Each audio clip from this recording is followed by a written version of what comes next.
आना, पसीना आना, आंखों में आंसू आ जाना और चेहरे पे मुस्कुराहट आ जाना, ये चीजें क्या है?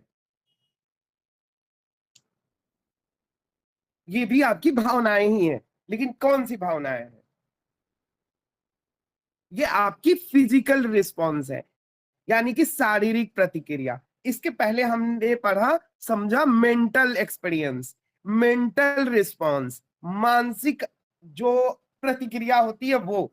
अब हम समझ रहे हैं शारीरिक प्रतिक्रिया। तो शारीरिक प्रतिक्रिया में ये होता है, ये भी इमोशंस ही है। दिल की धड़कन बढ़ जाना, जैसे कि आपको कोई जोर से डांट दे तो आपकी दिल की धड़कन बढ़ जाए। आप अचानक से कोई अच्छी खुशखबरी सुन ले तो आपकी दिल की धड़कन बढ़ जाए। आप अचानक से डर जाए तो भी आपके दिल की धड़कन बढ़ जाए। ये शारीरिक प्रतिक्रिया हुई। पसीना आना, ठीक है, बहुत ज्यादा मेहनत करेंगे तो पसीना स्वतः ही आएगा। आंखों में आंसू आना, खुशी में भी आंसू आते हैं, दुख में भी आंसू आते हैं। मुस्कुराना, दूसरों की मूर्खता पे भी आप मुस्कुराते हैं और दूसरों की अच्छी चीजों पे भी आप मुस्कुराते हैं, तो मुस्कुराना तो दोनों पे आता है, परंतु ये स्वतः ही आता है, यानी कि शरीर की प्रतिक्रिया है ये। उसके बाद आते हैं बिहेवियरल एक्सपीरियंस, एक्सप्रेशन, सॉरी।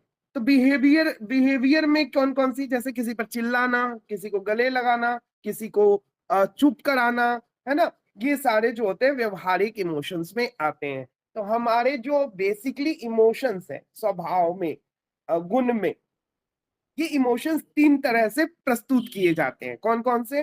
मन के द्वारा, शरीर के द्वारा, व्यवहार के द्वारा।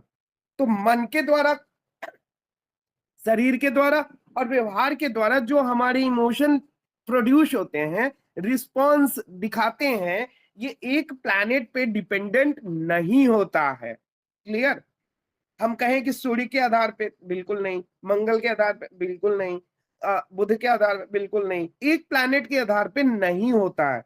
इसके कई कारण हैं और कई चीजें जुड़ के एक बनती हैं। उदाहरण के तौर पे, जैसे कि दिल की धड़कन का बढ़ जाना, है ना, जैसे कि डर का लगना। डर का लगना का क्या मतलब है? डर का लगना, इससे क्या समझते हैं आप?